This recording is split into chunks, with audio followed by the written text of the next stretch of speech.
Hello everyone, welcome to Gagan the deserving India IAS institute Chandigarh. मेरा नाम इंद्रजीत। आज हम लोग बात करेंगे एक बहुत इंपॉर्टेंट करंट अफेयर अपडेट के बारे में जो साइंस एंड टेक के हिसाब से बहुत इंपॉर्टेंट है। The new nano composite for cleaning organic waste. अब देखो, बेसिकली एक इंस्टीट्यूशन है IASST, institute of advance studies in science and technology. ये असम में है। Research at institute of advance studies in science and technology IASST, जो कि एक ऑटोनॉमस इंस्टीट्यूशन है under the department of science.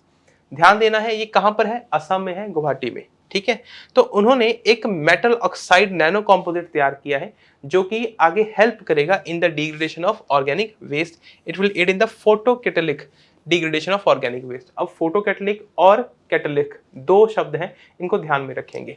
पहले तो हम वर्ड समझ लेते हैं कैटलिस्ट, इसको बाद में समझते हैं। कैटलिस्ट का मतलब होता है जो किसी भी रिएक्शन, किसी भी केमिकल रिएक्शन की स्पीड को तेज करता है।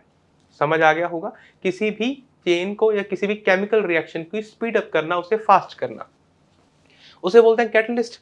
फोटो कैटलिस्ट जो सूरज की रोशनी से काम करेगा, photon, photos, right. Metal oxide nano composite, अगर इसकी कंपोजिशन की बात करें, इट कंसिस्ट ऑफ निकल doped titanium oxide on a Fuller's earth which has been tested as a photocatalyst for the decolorization of methylene blue. Methyl blue एक compound होता है। यहां पर मैं बात करना चाहता हूं फोटो कैटलिस्ट। फोटो कैटलिस्ट जो सूरज की रोशनी, मान लो कोई कंपाउंड है, कोई डिग्रेडेशन है, उस पर मैंने कोई लिक्विड डाल दिया। अब वो लिक्विड इन उस प्रोसेस को, उस चेन रिएक्शन को स्पीड अप करेगा जब उसके ऊपर सूरज की रोशनी पड़ेगी। इसे बोलते हैं फोटो कैटलिस्ट, राइट। बेनिफिट्स क्या होंगे? Fuller's earth enhances titanium oxide's absorption in the dark, indicating the potential for cost-effective environment and photocatalysis। यहाँ पे photocatalyst लिखा हुआ है। मेटल ऑक्साइड फोटोकैटालिसिस क्या होती है? द प्रोसेस जहाँ पे metal oxide photocatalysis involve using metal oxide materials as catalyst. Catalyst क्या होता है? स्पीड बढ़ाता है। Activated by light to promote chemical reactions. यहाँ पे शब्द प्रमोट लिखा हुआ है, जहाँ पर हम speed up, pace up, speed up कुछ भी लिख सकते हैं। बात करें मैकेनिज्म की, they absorb light energy generating electron holes pairs to participate in the redox reaction and degrade the pollutant into the harmless byproducts। byproducts क्या होते हैं, इसके ऊपर भी बात कर लेते हैं। जब कोई चेन रिएक्शन होती है, कोई भी केमिकल रिएक्शन होती है, तो उसका कुछ रिजल्टेंट तो होता है ना। जो रिजल्टेंट होता है उसे बाय प्रोडक्ट्स बोलते हैं। ठीक है, तो अब सरल शब्दों में होगा क्या? फोटो कैटलिस्ट में कोई कंपाउंड डाला जाएगा जो सूरज की एनर्जी को ऑब्जर्व करेगा। ऑब्जर्व करते ही वो आगे इलेक्ट्रॉन जनरेट करेगा, होल्स जनरेट करेगा, जिससे इलेक्ट्रॉन जो स्पीड अप है वो ज्यादा स्पीड पे होगी। इलेक्शन की सॉरी रिएक्शन जो होगी वो स्पीड पे होगी। कॉमन कैटलिस्ट क्या होता है? टाइटेनियम डाइऑक्साइड्स हैं, जिंक ऑक्साइड है और टंगस्टन ऑक्साइड है, ट्राइऑक्साइड है। एफिशिएंसी फैक्टर्स क्या होते हैं?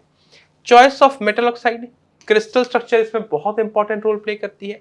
लाइट के parameters, pollutant concentration, pH levels, potence hydrogen levels and catalyst loading. सरल शब्दों में कितनी स्पीड से ये डिग्रेडेशन हो रही है, उसकी एफिशिएंसी क्या है। एप्लीकेशंस क्या है इसकी? देखो, फोटो कैटलिसिस को हम कहां पर उपयोग में ला सकते हैं। अब सिर्फ अगर दो शब्दों का ध्यान दे, फोटो कैटलिसिस दो शब्द हैं, दोनों मिलकर मिले। कैटलिसिस है रिएक्शन की स्पीड बढ़ाना और फोटो मतलब सन एक्टिवेटेड, इतना याद रखना है बस। Effective in removing the organic pollutants from the water bodies. जो ये हैं ऑर्गेनिक पॉल्यूटेंट्स हैं वो कौन से हैं? जैसे वो हेयर डाई होगी या और भी बहुत से ऐसे ऑर्गेनिक कंपाउंड हैं जो हमारी वाटर बॉडीज में जा रहे हैं और उन्हें पॉल्यूट कर रहे हैं। ऐसे में उन वाटर बॉडीज से हटाने के लिए इस कंपाउंड का यूज करा जाना बहुत आसान है, ये ज़्यादा एफिशिएंट है। Energy storage utilized in solar cells, sensors में अप्लाई होता है, employed in ultra trace level gas sensors. Biomedical fields serve as a alternative to conventional antimicrobial agents. Coating and optoelectronics में renewable energy production facilitate water splitting for energy generation. अगर हम बात करें आगे, तो photo catalytic degradation ये एक advanced oxidation process है। This process degrades the pollutant into high concentration complexity and low biodegradability using the light to activate the catalyst।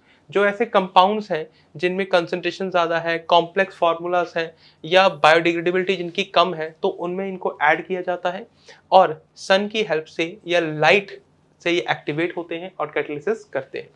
Mechanism: the light activated catalyst break down the organic pollutant into harmless byproducts, making it efficient method for the environmental cleanup. ये एक innovative development है in the nano technology by IASST। IASST क्या है? Institute of advance studies in science and technology. कहाँ पर है ये? असम में है, right? It underscores the potential for advanced materials to address the environmental challenges, sustainability, and effectively offering diverse applications across various fields. अब ध्यान में रखने की बात योग्य ये है कि आपके इन्वायरमेंट के पॉइंट ऑफ व्यू से, आपके साइंस एंड टेक के पॉइंट ऑफ व्यू से नैनो टेक्नोलॉजी आपके सिलेबस के लिए बहुत इंपॉर्टेंट है। तो ये जो न्यूज़ है ओवरऑल आपके लिए इंपॉर्टेंट है। बाकी आई होप ये टॉपिक आपको समझ आ गया होगा। कोई भी कमेंट है, कोई क्वेश्चन है, हमारे कमेंट सेक्शन में आप पूछ सकते हैं। बाकी हम मिलेंगे नेक्स्ट वीडियो में, तब तक अपना ख्याल रखें, खुश रहें, धन्यवाद।